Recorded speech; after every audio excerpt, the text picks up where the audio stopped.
Hello all. చాలామంది అడుగుతున్నారు మీ Paris trip ఎలా జరిగింది, విశేషాలు ఏంటి, ఎక్కువ షేర్ చేయలేదు అని. ఎస్, షేర్ చేయలేదు నిజంగానే. అంటే ఏం చెప్పాలో తెలియట్లేదండి. అంటే ప్రతి కంట్రీలోనూ ప్లస్లు ఉంటాయి, మైనస్లు ఉంటాయి. ఓకే, దానికి నేను ఎప్పుడు ఒకటే చెప్తాను. సో ఆ, కాకపోతే ఇక్కడ ఏంటంటే మన వాళ్ళు మన ఇండియాని తిట్టుకున్నంతగా ఏ దేశం వాళ్ళు వాళ్ళ దేశాన్ని తిట్టుకోరండి. సీరియస్లీ, మన దేశంలో నిజంగా చెప్పాలంటే కొన్ని దేశాలతో పోలిస్తే బా చాలరా మన దేశంలో మనం పుట్టడమే అదృష్టం అనిపిస్తుంది ఇప్పుడు నేను చెప్పే కొన్ని విషయాలు వింటే. ఇప్పుడు ప్యారిస్, స్విట్జర్లాండ్ విషయానికి వస్తాం. అవర్స్ జర్నీ చేసి అంత ఖర్చు పెట్టుకుని వెళ్ళాం కదా.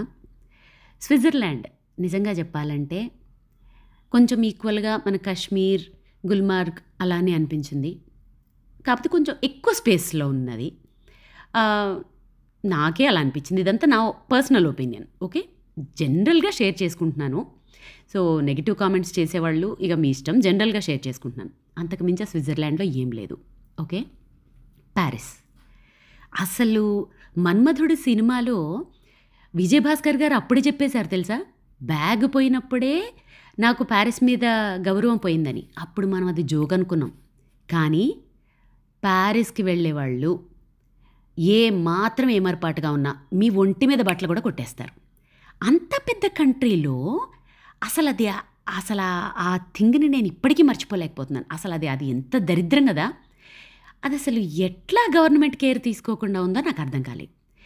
ఇంకా ఎంత చీట్ చేస్తారంటే మనుషుల్ని, ఇంకా నిలువు దోపిడీలే, మామూలు నిలువు దోపిడీలు కాదు అసలు. వాళ్ళు చూస్తారు మనుషులను అనమాట.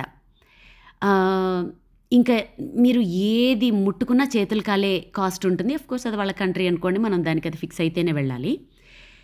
ఇంకొక నాకు నచ్చని ఒక నీచమైన థింగ్ ఏంటి చెప్పనా, అక్కడ ఎదుటి కంట్రీ వాళ్ళని కుక్కల్లాగా చూస్తారండి. అంటే మనం అనుకుంటాం, ఒరే ఏంట్రా నువ్వు మా ఇంటికి రారా మేమేంటో చూపిస్తాం అని. సెల్ఫ్ రెస్పెక్ట్ ఉండేవాళ్ళు మాత్రం ఈ యూరోప్ కంట్రీస్కి పోకండి. ఎందుకంటే అక్కడ వాళ్ళకుండే యారగెన్స్, వాళ్ళ మొహంలో నవ్వు అనే ఒక ఎక్స్ప్రెషన్ ఉంటుందని తెలియదు తెలుసా వాళ్ళకి. Seriously rude behaviours, rude people. అసలు సెల్ఫ్ రెస్పెక్ట్ ఉండేవాళ్ళు అయితే మాత్రం వెళ్ళకండి. యాంగర్ కంట్రోల్ లేని వాళ్ళు అసలు వెళ్ళకండి. ఎందుకంటే వాళ్ళు ఖచ్చితంగా వాళ్ళని కొట్టేసి వస్తారు. సో ఇవే, ఇంతకంటే నాకు ఇవన్నీ చూసిన తర్వాత ఇప్పుడు మనకి దేశం మీద గౌరవము అది నచ్చనప్పుడు అక్కడ విషయాలు కూడా పెద్దగా నచ్చవు కదా. అందుకని ఐఫిల్ టవర్ దగ్గర నిలబడి ఫోటో దిగాలి అనిపించలేదు.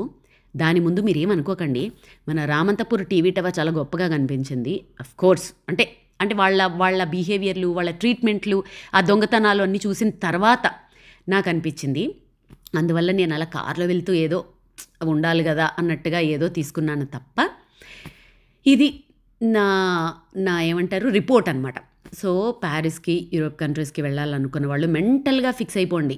ఓకే, వీటన్నిటికీ ఫిక్స్ అయిపోయి వెళ్ళి చక్కగా ఎంజాయ్ చేసిరండి. All the best.